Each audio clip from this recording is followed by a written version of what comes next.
Hallelujah. Glory be to the name of the Lord in the highest. Glory, glory, glory, glory, honor, adoration to his holy name. Adúpẹ́ ní ọwọ́ Ọlọ́run tó tún fún wa ní ọjọ́ òní láti rí. Adúpẹ́ ní ọwọ́ Ọlọ́run ẹni tó jẹ́ kí a rí ọjọ́ tó gbẹ̀yìn nínú oṣù keje. Ẹ jẹ́ ká dúpẹ́ lọ́wọ́ Ọlọ́run ẹni tí ó fi wá sílẹ̀ tí ó kọ̀ wá. Ẹ jẹ́ gbogbo wa máa fi ọpẹ́ wa hàn níwájú adániwáyé. Ẹ jẹ́ ká máa fi yàn fún un nítorí pé òun ni Ọlọ́run wa. Ẹni tó dá wa sí tí ò gbowó, ẹni tó dá wa sí tí ò gbòbì, ẹni tó ń fàánú rẹ̀ tọ́jú wa. Olùtọ́jú mi ni mo fọpẹ́ fún. Olùtọ́jú mi ni mo fọpẹ́ fún. Mi ò lójú ẹkún. Kẹ̀kẹ́ ò ṣe láyọ̀ láyọ̀ lèmi àtẹ̀bí mi wà o. Olùtọ́jú mi ni mo fọpẹ́ fún. Máa fi yìn fún Jésù. Kò béèrè ojú yìí lọ. Kò máa gbowó kó gbòbí. Bóyá ń bá fún olóbì. Máa fi yìn fún Jésù tó ń tọ́jú mi. Alátìlẹ́yìn mi ni ọ́ bàbá ẹ ṣé. Alátìlẹ́yìn mi ni ọ́ bàbá mo dúpẹ́.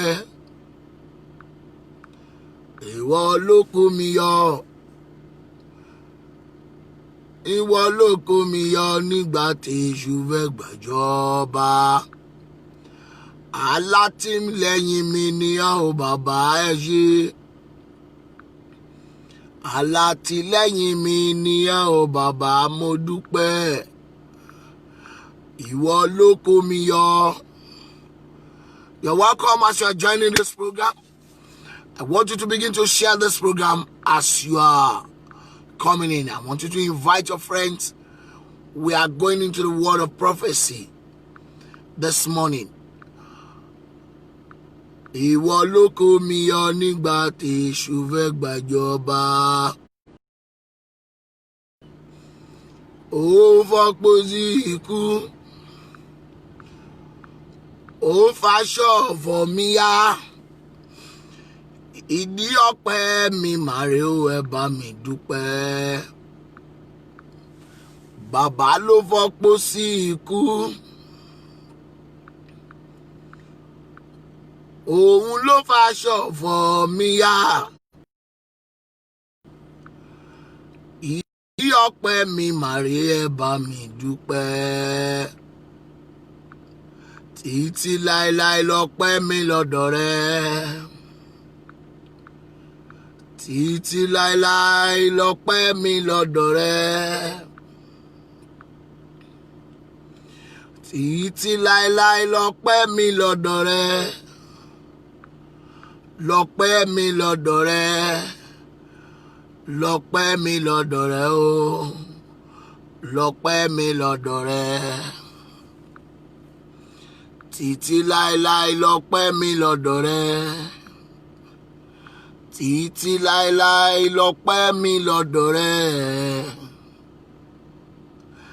Títí láéláé lọ́pẹ́ mi lọ́dọ̀ rẹ. Lọ́pẹ́ mi lọ́dọ̀ rẹ. Lọ́pẹ́ mi lọ́dọ̀ rẹ. Lọ́pẹ́ mi lọ́dọ̀ rẹ. Mo dúpẹ́ pé ó dá mi sí dòní. Mo dúpẹ́ sí dòní. Mo dúpẹ́ dòní. Dòní bàbá tó dá mi sí dòní.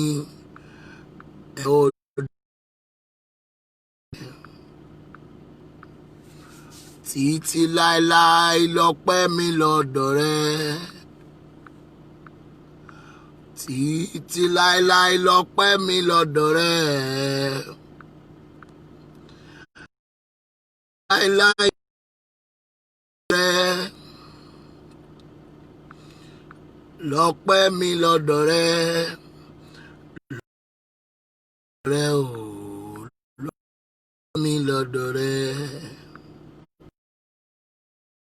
Mo dúpẹ́ pé ó dá mi sí dòní. Mo máa dúpẹ́ pé ó dá mi sí dòní o. Mo dúpẹ́ pé ó dá mi sí dòní. Ó dá mi sí dòní o.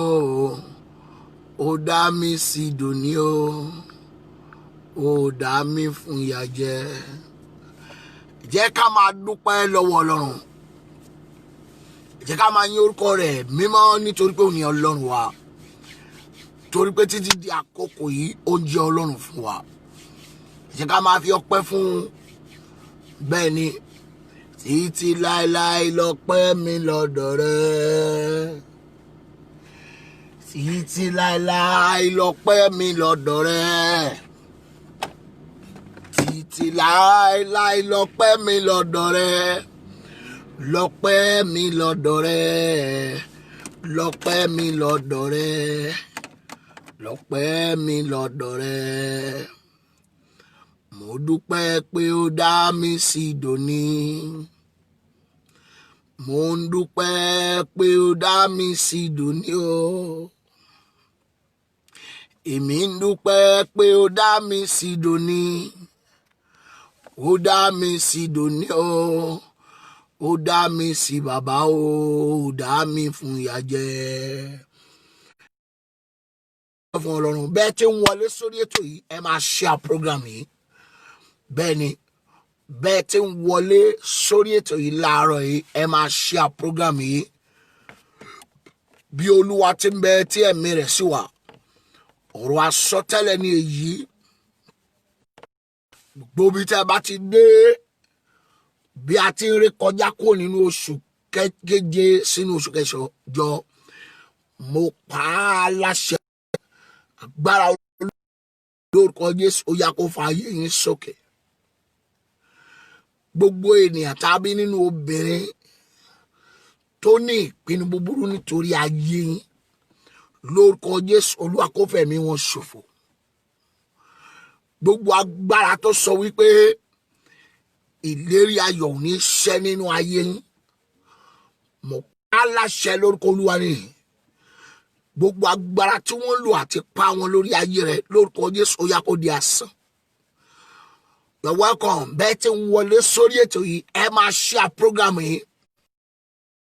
Tí ń share ẹ̀ máa ṣàmì máa type àmì yẹn ni. Gbogbo ẹbọ tá a gbé nítorí ayé yín lórúkọ Olúwa ni mo pàṣẹ. Ẹni tó gbẹbọ náà lórúkọ Jésù ó yá kó forí ara ẹ̀ gbé. Ó ní ìpè táyé gbé mi ṣẹ́. Ìpè táyé gbé mi ṣẹ́. Lọ́nà kanà tí wọ́n lè gbàṣẹ́. Jésù fẹ̀jẹ̀ rẹ̀ wẹ̀ mí kí n sì mọ́ tónítóní. Lórúkọ Jésù gbogbo ẹni tó jí lóru ọ̀gànjọ́ tó ń ṣépè fún ọ. Gbogbo ẹni tó jí lóru ọ̀gànjọ́ tó ń gégùn. Èpè àti ègún rẹ̀ lórúkọ Jésù ó yá kó forí ẹ̀ gbé. Ẹni tó jí ní òru ọ̀gànjọ́. Ẹni tó dìde ní kùtùkùtù òwúrọ̀. Tó ń sọ̀rọ̀ ègún àti èpè sínú àyànmọ́ rẹ̀. Ẹni tó dárúkọ rẹ̀ tó ń ṣépè.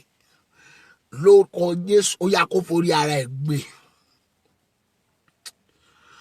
Lórúkọ Olúwa ni mo sọ bẹ́ẹ̀. Gbogbo ẹni tó ṣépè fún ìran rẹ̀. Gbogbo ẹni tó ṣépè fún pé àlá rẹ̀ ò ní ṣẹ. Gbogbo ẹni tó ṣépè fún pé ìran rẹ̀ ò ní ṣẹ. Lórúkọ Jésù ni mo gbàdúrà. Irú ẹni bẹ́ẹ̀ ó yá kó forí ara ẹ̀ gbé. Bíbélì sọ wípé ẹni tó bá já ọgbà tútù ejò yóò bù sàn. Ẹni tó bá yí òkúta ó máa ní ìpalára. ẹni tó bá wá ihò ló máa jẹ síbẹ̀. Mo pa á láṣẹ lórúkọ Olúwa ni gbogbo ẹni tó ń ṣe lòdì sí àyànmọ́ rẹ lórúkọ Jésù ó yá kó forí ara ẹ̀ gbé. Mo pa á láṣẹ lórúkọ Olúwa bí ilẹ̀ òní ti mọ́ mo pa gbàdúrà má jẹ̀mú rere tí Ọlọ́run ní fún ayé rẹ lórúkọ Jésù ó yá kó wá sí ìmúṣẹ. Ìpinnu rere tí Ọlọ́run ní fún àyànmọ́ rẹ lórúkọ Jésù kó wá sí ìmúṣẹ. God bless you. You are welcome. Sister Bukky Olawoyin, it is well with you. Agbára Olódùmarè tínú rẹ̀ ò dùn sí ọ tó ń bá ọ rẹ́rìn ọmọ rẹ̀ idà Olódùmarè lórúkọ Jésù ó yá kó kọlù wọn. Máa ṣe à program yìí bó ti ń wọlé sórí ètò yìí lórúkọ Jésù Kristi ti Násárẹ́tì.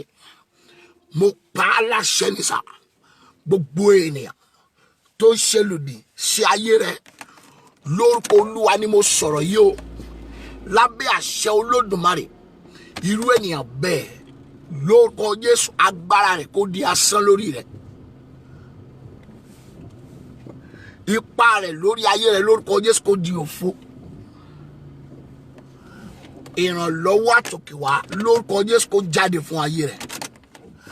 Àánú Júdà lórúkọ Jésù ó yá kó gbé ọ dìde. Níbi gbogbo ìdí sí ayé rẹ̀ mo pa á láṣẹ ní àrá Olódùmarè ó yá kó kọlù wọn. Lórúkọ Olúwa ni mo sọ̀rọ̀ yìí gbogbo ìṣẹ̀dá tó ráyè sàmì mo pa á láṣẹ látòní lọ. Àánú ìgbédìde àánú ìsọdẹ ńlá lórúkọ Jésù ó yá kó jáde sí ayé rẹ̀. Bí Olúwa ti ń bẹ tí ẹ̀mí rẹ̀ sì wà láàyè aṣọ ògo tí a bọ́ nínú ìran tó ti jáde àṣẹ Olódùmarè rèé lórúkọ Jésù Ọlọ́run kó gbé wọ̀ padà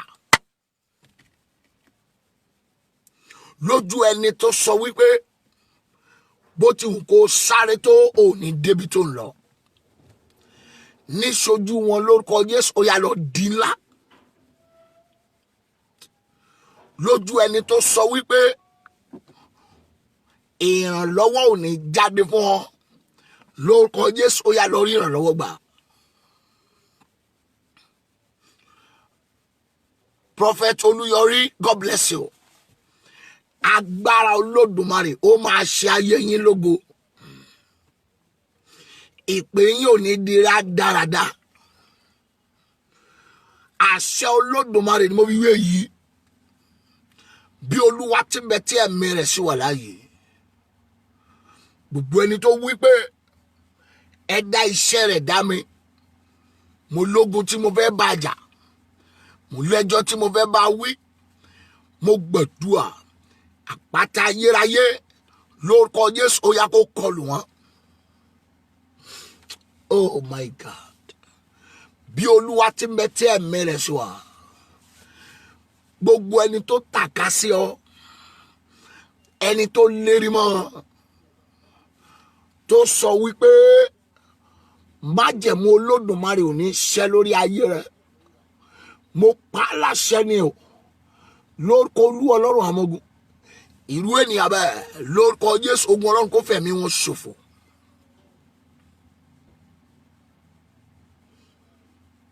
Mo ti gbọ́ sà ẹ ṣàmì gbogbo ènìyàn ẹni tó ní bó kù aṣọ kan lọ́rùn òun ẹni tó ní bó kù ìró kan nídìí òun kí o máa mú ọ balẹ̀ irú ènìyàn bẹ́ẹ̀ lórúkọ Olúwa ni mo gbàdúrà agbára wọn lórí ayé rẹ ipa wọn lórí ayé rẹ lórúkọ Jésù Olúwa kó sọ di asán májẹ̀mú wọn lórí rẹ lórúkọ Jésù Olúwa kó sọ di òfo ẹni tó sọ pé òun lógun bá ọjà ẹni tó sọ pé bókùrò kan bókù pátá kan nídìí òun máa ṣẹ́gun rẹ mo pa á láṣẹ ni kí wọ́n tó mú èrò ọkàn wọn ṣẹ ó yá ogun ọ̀run kó sojú wọn délẹ̀.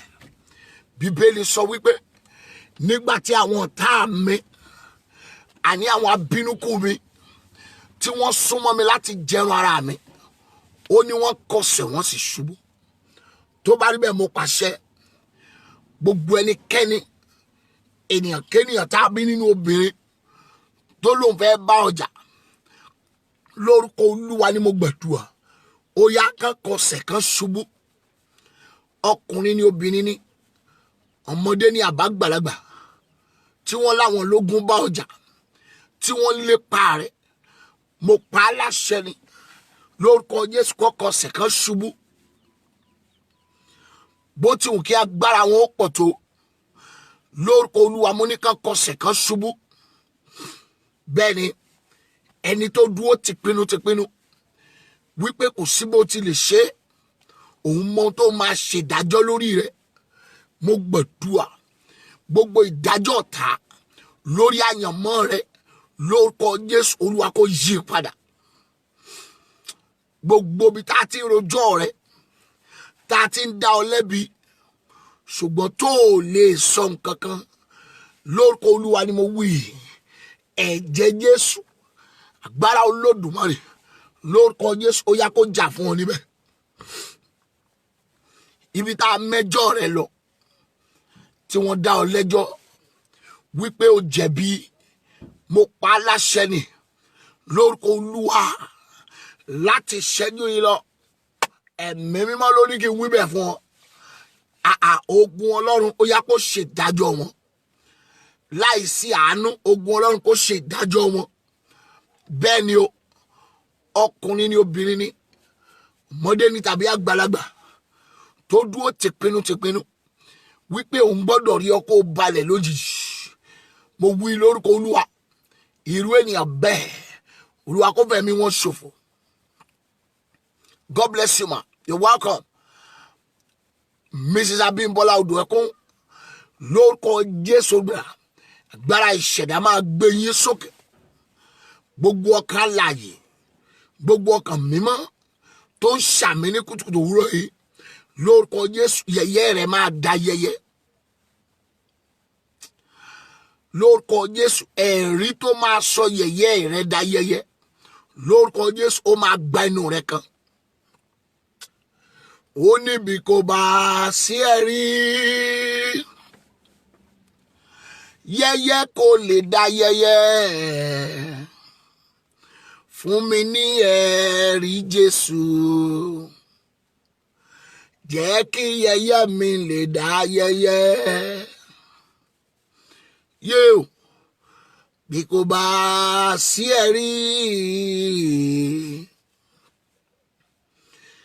yẹ̀yẹ́ kò lè dá yẹ̀yẹ́. Fún mi ní ẹ̀rí Jésù, jẹ́ kí yẹ̀yẹ́ mi lè dá yẹ̀yẹ́. Bí kò bá sí ẹ̀rí, yẹ̀yẹ́ kò lè dá yẹ̀yẹ́. Fún mi ní ẹ̀rí Jésù, jẹ́ kí yẹ̀yẹ́ mi lè dá yẹ̀yẹ́. Tó bá rí bẹ́ẹ̀ mo pàṣẹ, yẹ̀yẹ́ rẹ lórúkọ Jésù ó máa dá yẹ̀yẹ́. Make sure pé o share program yìí. Tó o bá ti share, jẹ́ kí n mọ̀ pé o ti share. Testimony, ẹ̀rí tó máa sọ yẹ̀yẹ́ rẹ dá yẹ̀yẹ́, lórúkọ Jésù ó yá lọ rí gbà. Ẹ̀rí tó máa sọ yẹ̀yẹ́ rẹ dá yẹ̀yẹ́. Mọ́mì tó ń ṣàmì rà, dádì tó ń ṣàmì, lórúkọ Jésù gbà. Ẹ̀rí tó máa sọ yẹ̀yẹ́ rẹ dá yẹ̀yẹ́, lórúkọ Jésù ó yá lọ rí gbà. Mo gbàdúrà fún ọ, Sister Bukky Ọláwọyìn, lórúkọ Jésù ó máa ní ẹ̀rí. In the mighty name of Jesus. Lórúkọ Olúwa ni mo wí, ó máa ní ẹ̀rí. Mọ́mì wa, Prophetess Mary Ọlásùnbọ̀, lórúkọ Jésù ìpè yín máa dún já gbangba. Bẹ́ẹ̀ ni sà, lórúkọ Olúwa ni mo wí eléyìí, yẹ̀yẹ́ yín máa dá yẹ̀yẹ́.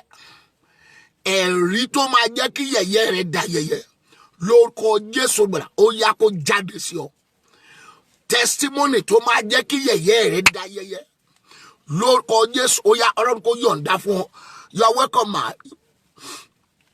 Reverend Mother Victoria Ọ̀dẹ́kúnlé lórúkọ Jésù ẹ̀rí tó máa jẹ́ kí yẹ̀yẹ́ yín da yẹ̀yẹ́ lórúkọ Jésù Ọlọ́run máa yọ̀ǹda fún yín. That testimony you need, that testimony you are expecting, I decree to your life, that testimony will get to you in the name of Jesus. Yes. Bí a ti ń wọnú oṣù kẹjọ lọ lórúkọ Jésù gbà ẹ̀rí ìyanu tó máa jẹ́ kẹ́ni tó ń fi ọ́ ṣẹlẹ́yà bá ọ ṣayẹyẹ ẹ̀rí náà ni mo béèrè fún lórúkọ Jésù ó yá kó jáde sí ọ. Ẹ jájọ sọ̀rọ̀ yìí nígbà mẹ́ta pé bí kò bá sí ẹ̀rí yẹ̀yẹ́ kò lè dá yẹ̀yẹ́.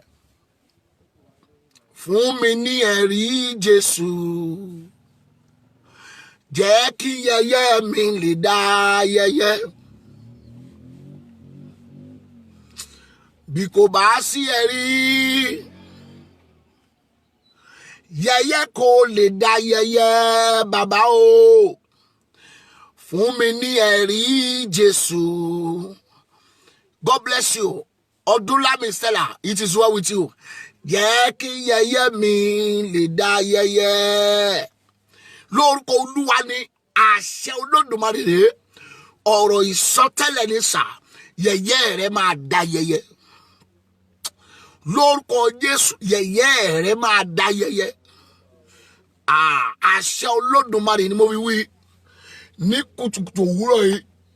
Òní ní ọjọ́ tó gbẹ̀yìn nínú oṣù yìí. Mo pa á láṣẹ ní sà lórúkọ Jésù ẹ̀rí tó máa sọ yẹ̀yẹ́ rẹ dá yẹ̀yẹ́ lórúkọ Jésù Olúwa kó release ẹ̀ fún bẹ́ẹ̀ ni sà gbogbo ẹkún tó ń sun ní ìkọ̀kọ̀ ó yá kó di ayọ̀ fún ọ ní gbangba. Gbogbo ẹkún tó ń sun ní ìkọ̀kọ̀ lórúkọ Olúwa ni mo gbàdúrà mo ní kó di ayọ̀ fún ọ ní gbangba. Àṣẹ Olódùmarè ni mo fi wí eléyìí kó di ayọ̀ fún ọ ní gbangba. Bẹ́ẹ̀ ni o ẹ̀rí rẹ̀ máa fọhùn lórúkọ Jésù ó máa ní testimony. Àánú máa gbé ọ dìde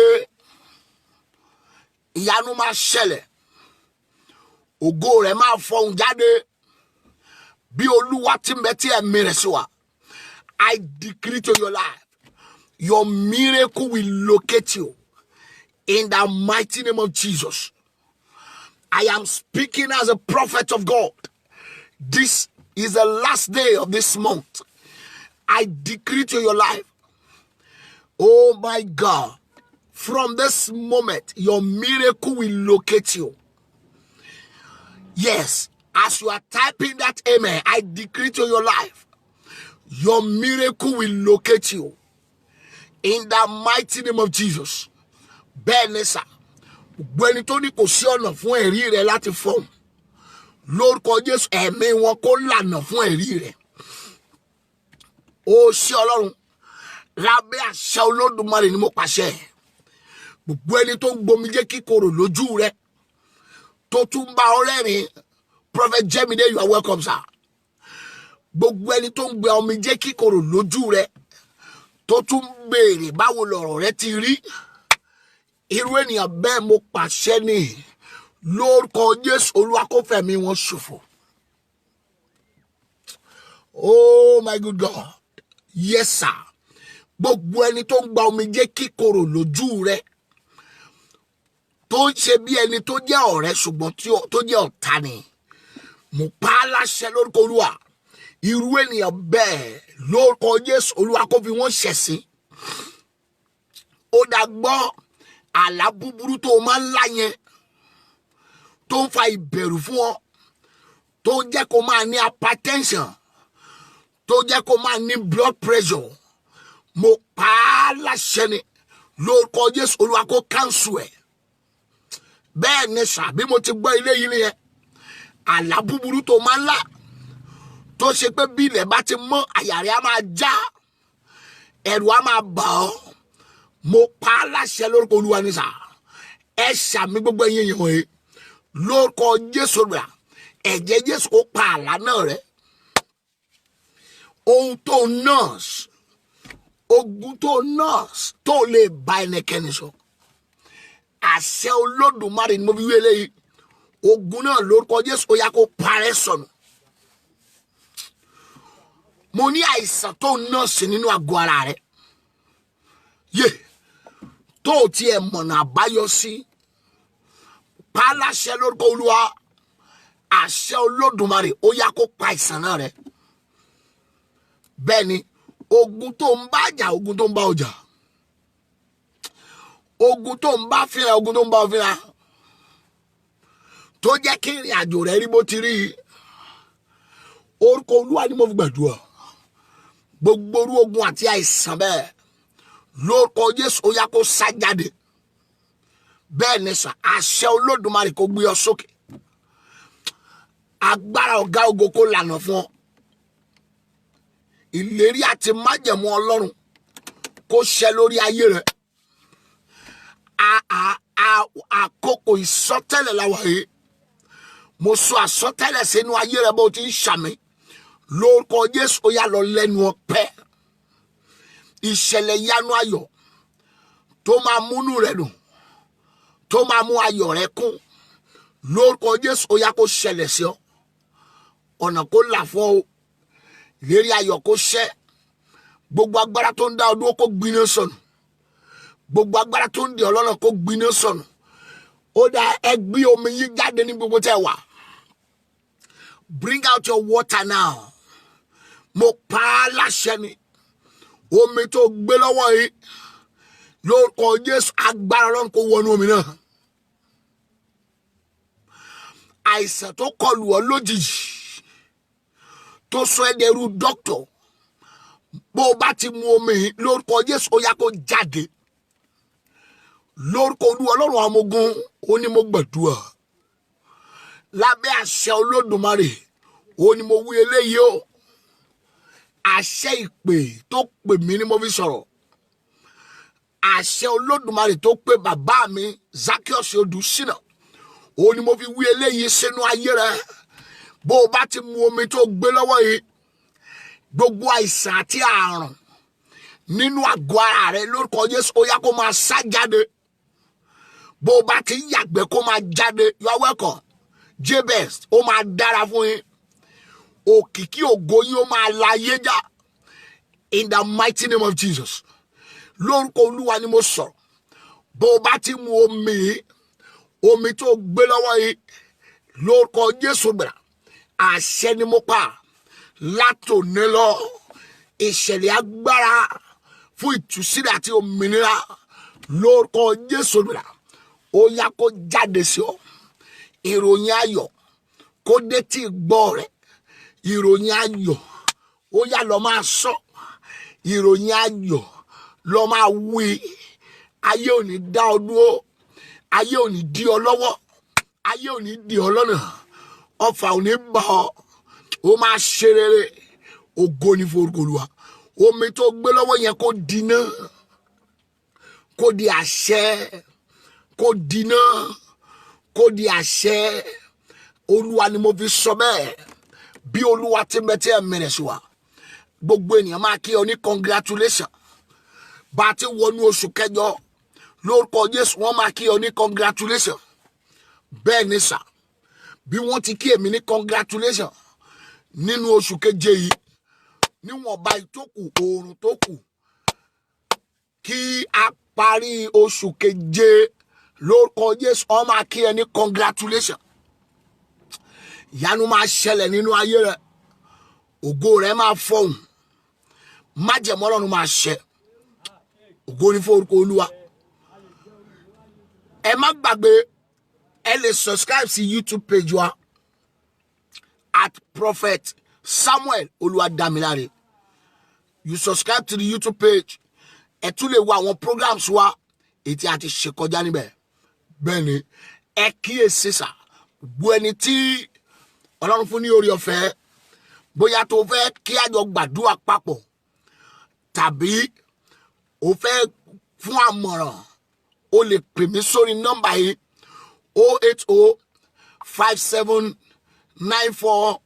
08057946419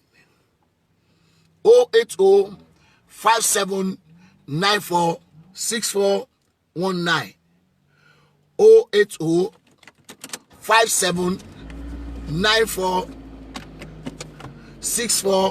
08057946419.